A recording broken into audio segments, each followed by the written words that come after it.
E questo è il nuovo simbolo dell'Italia dei Valori, con il tricolore e senza il nome del suo fondatore, Antonio Di Pietro. Fu proprio qui a San Sepolcro, in provincia di Arezzo, il comune che dette i natali a Piero della Francesca, che nel 1998 nacque l'Italia dei Valori.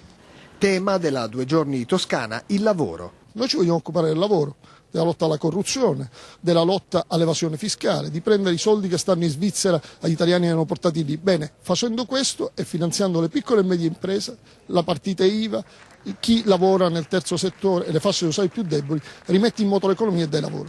Sullo sfondo le alleanze. L'Italia dei Valori è fuori dal Parlamento, ma vorrebbe rifondare un nuovo centrosinistra col Partito Democratico. Quanto al governo delle larghe intese, meglio tornare alle urne.